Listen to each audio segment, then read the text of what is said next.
Siya ang isa sa mga pinakatinik ni Michelle D. Representing Nicaragua, si Shanice Palacios.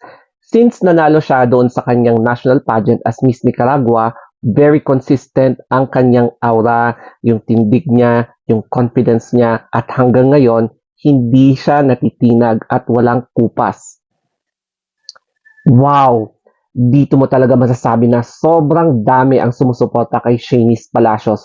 And this is a bit unusual para sa Central American country na to na Nicaragua na magbuhos ng suporta para sa kanilang queens, no? Kasi usually kapag Miss Universe, mga ganyan, hindi ganito kalakas yung suporta. Ngayon lang. And, dito mo talaga masasabi na pwede talaga na wag ka nang ma-surprise kapag makapasok si Shanice sa semi, sa finals, yung mga ganon, or baka ma-crown. Kaya isa siya talaga sa kino-considered na pinakamabigat na tinik sa mga ibang candidates, including Michelle D. And muntikan na ngang nagka-stampede sa labas kasi siksikan na. Hindi lang marami, kundi naging, alam mo yun, yung siksik talaga.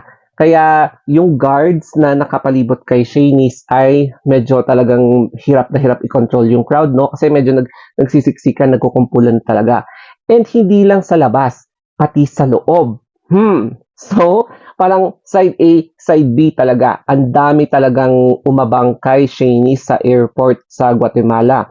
Dito mo mararamdaman na marami talaga ang nagmamahal sa kanya and hoping na magkaroon ng marka ang Nicaragua sa mapa ng Miss Universe kasi siguro iilan lang ang mga countries or representatives from South or Central America na nananalo sa mga major beauty pageants such as Miss Universe. So as in, no, grabe talaga yung suporta ng Nicaragua. So wala talaga akong ma-say and nakaka-impress talaga.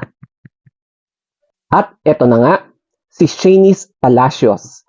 So pansinin nyo yung tindig niya, yung confidence niya, tapos magaling talaga siyang umaura, no? Yung, kumbaga, alam na alam mo na professional model siya kasi alam niya kung paano mag-project, either in photo or in motion. Lahat ng angle, calculated niya. Hindi naman siya rehearsed, no? Pero natural na naturalmente yung the way na gumaslaw siya.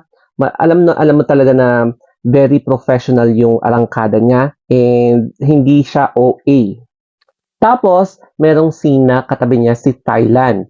So, alam naman natin na si Thailand ay title holder sa Miss Supranational. And ngayon, katabi na niya si Shanice Palacios.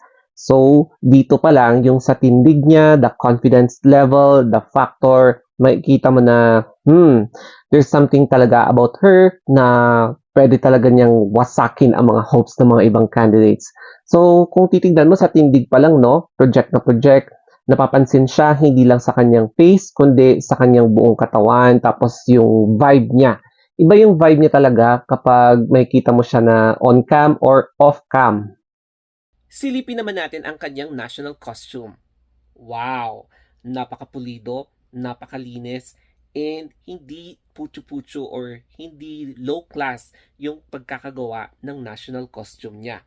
As you can see, the details of the design, meron talagang arte-arte na yan. Yung mga korte-korte and hindi parang ordinary materials yung mga nilagay, no? At very intricate talaga yung design. Kahit na i-zoom mo or tititigan mo yung each design, napaka-uniform yung pagkakagawa. Kaya ang galing, as in. So, kapag mapapansin mo naman sa mga pictures, ang galing, no? And then, dun sa surrounding environment niya, same na same sa Pilipinas na nasa tropical din ang Nicaragua. That's why sa parang bundok na nasa likod niya, kumbaga parang same din yung nakikita mo dito sa atin. Kaya no wonder na top 1 siya sa arrival hotpicks ng isang pageant page na Such Factor. So, mapapansin nyo rin na malakas ang aura ng mga Latina ngayon. So, from number 1 to number 8, puro Latinas, tapos number 9 si Michelle D. From Asia. So, gustong ibalik ng mga Latinas yung amor nila sa Miss Universe kasi lately, umaangat yung mga Asians, no? Kaya, wag na tayo magtaka kung maraming makakapasok na mga Latina. So, we just finished lunch.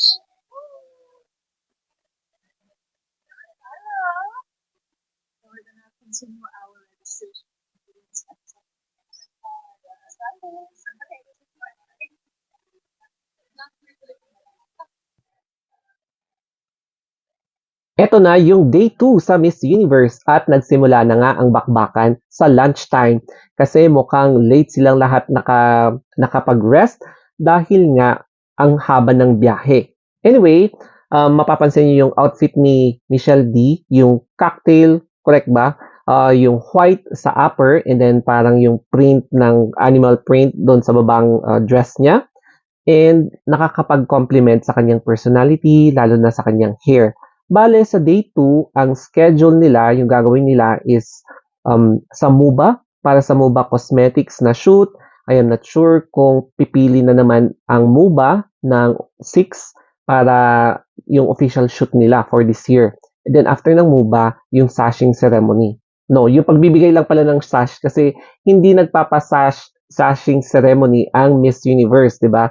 Yung ibang pageant lang ang nagpapasash ceremony. And I think the rest, siguro rampa-rampa, emote-emote na lang, and siguro invite-invite ng iba't ibang mga sponsors. So, yun yung day 2 ganap sa ngayon. Marami din ang nagsasabi na yung strategy or yung galawan ni Michelle D ngayon ay parang may similarity sa eksena ni Beatrice Luigi Gomez noong 2021. Hindi siya masyadong pansin sa radar ng mga pageant vloggers o kaya yung mga top picks. Hindi siya kasali sa top 10 o kaya top 15 pero bumulaga siya sa top 5. Umabot siya sa top 5. And I think ganito yung atake ni Michelle na parang hindi bida-bida. Mas maganda na pinapakita lang niya kung sino siya. Inamin naman niya na pinakat niya yung hair niya para mai-express palalo niya yung kanyang sarili. So anyway, I hope na effective yung strategy na to kasi 'di ba? Iba kasi kapag bida-bida tapos sa huli pala is deadma, naging tuyot ka na. So buti na lang pine-preserve ni Michelle D yung kanyang freshness. Mapapansin niyo naman kung gaano siya ka-fresh each hour, each moment sa day 2 na to. So keep on voting para at least ma-maintain natin yung momentum sa fan vote. Kaya ipakita natin na kapag sinasayang tayo ng ibang pageant dito sa Miss Universe, pinapahalagahan nila ang mga Pinoy at hindi nila inaaway. O, di ba? Kaya sana nagustuhan niyo itong vlog ko. Magka-update siguro ako mamaya. Okay, so thank you and goodbye.